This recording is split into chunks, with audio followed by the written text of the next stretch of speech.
structurelles dans toutes nos grandes villes et collectivités municipales, un coup de balai est plus que nécessaire pour éloigner à jamais ces pilleurs de deniers publics de nos administrations qui sont pour la plupart pistonnés par les hommes politiques véreux pour les aider à capter les biens publics. Niger, les retards du barrage de Kandaji et les pénalités à la chinoise CGGC s'exclament dans sa parution en date du 28 décembre, le quotidien privé Mouria La Voix du Niger,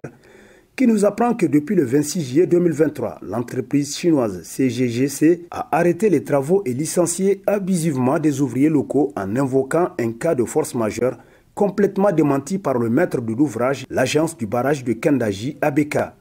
Pire, la CGGC jette dans le chômage plus de 493 chefs de famille en les livrant dans une procédure à la fois judiciaire et administrative auprès des autorités de la région de Tillabéri, et ce, malgré les facilités obtenues par celle-ci au Niger, sinon du laxisme selon le quotidien qui poursuit en nous apprenant davantage que selon la loi du contrat ou loi de parti qui lie l'entreprise chinoise CGGC et le maître d'ouvrage l'ABK, les retards sont expressément sanctionnés par des pénalités pécuniaires.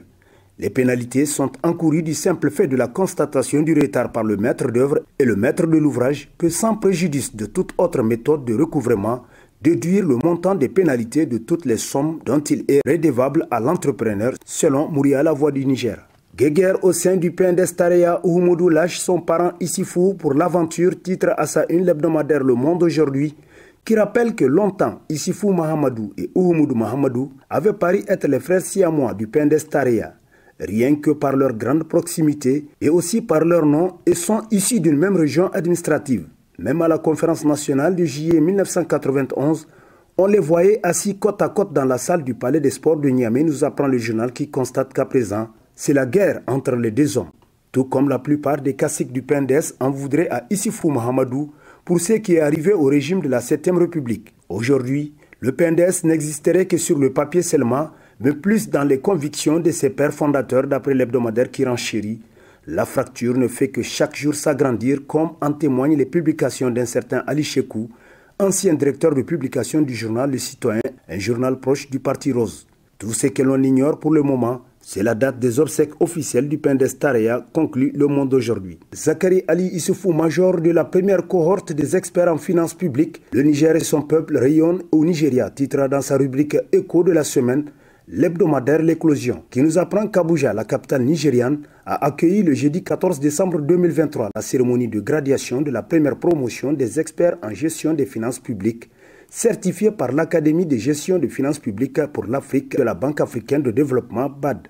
51 hauts cadres des administrations des finances publiques de toute l'Afrique ont rivalisé de talent pour obtenir la précieuse distinction. Et c'est notre compatriote Ali Zakari Issoufou de la Direction générale des impôts qui a ravi la vedette aux 50 autres challengers, nous apprend davantage le journal qui renchérit. Le chef de la cellule chargé de réforme et programme de la Direction générale des impôts du Niger s'est hissé sur le toit des finances publiques de l'Afrique en occupant la première place devant un jury de haute facture. Un immense honneur et une grande fierté pour le Niger et son peuple qui se voit rayonner sur le continent malgré les sanctions inhumaines imposées au pays.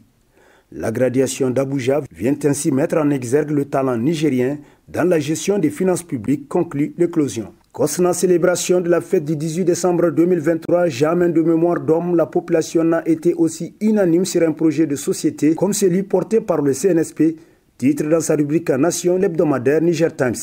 qui rappelle que l'activité du 18 décembre 2023 a effectivement prouvé les prouesses de la COSNA qui a drainé du monde, en plus du public mobilisé par d'autres organisations sœurs, des syndicats et des représentants du CNSP. Le jet envalait la chandelle, comme dit l'adage, selon l'hebdomadaire qui revient sur la déclaration de la COSNA lue par Boubacar Timbakolo, ayant exhorté les participants à fêter ce 65e anniversaire avec joie et fierté dans la communion des cœurs et des esprits, car cet événement intervient dans un contexte inédit des grands enjeux et de défis nouveaux, notamment la lutte pour la libération des peuples du Sahel grâce à une nouvelle dynamique de gestion de nos États. Cet anniversaire intervient surtout à un moment où toutes les Nigériennes et tous les Nigériens retrouvent la cohésion sociale si longtemps affectée. Jamais de mémoire d'homme, la population n'a été aussi unanime sur un projet de société comme celui porté par le Conseil national pour la sauvegarde de la patrie, constate Niger Times. Création de l'INAM, une nouvelle structure syndicale dans les milieux des magistrats, titre dans sa rubrique Actualité, l'hebdomadaire La Roue de l'Histoire Info, pour qui les turbulences du moment nées du coup d'État du 26 juillet 2026 n'épargnent aucun secteur, y compris les acteurs de la justice. Dans ce domaine, objet de diverses sollicitations relatives à son indépendance, à son impartialité et à ses services, vient de naître une autre structure syndicale. Dans un communiqué publié le vendredi 22 décembre 2023, un groupe de magistrats a décidé de se distancer de la grande famille des magistrats jusque-là connue. L'Union des magistrats du Niger, UNAM, mise sous les fonds baptismaux le 12 décembre 2023. Il y a 17 ans déjà, sous le régime du défunt Tanja Mamadou, sous la conduite de son secrétaire général Sadou Aladoua, a connu une crise qui s'est soldée par la création de la toute première structure rivale du SAMAN, à savoir le syndicat indépendant des magistrats du Niger, SIMAN, piloté par l'ancien procureur de la République, M. Chebou Moussa, conclut la roue de l'histoire. Et sur ce prend fin le présent numéro de la revue de presse. Prochain rendez-vous, plaise à Dieu dans une semaine, avec toujours la même passion de vous servir. Bonne lecture et au revoir.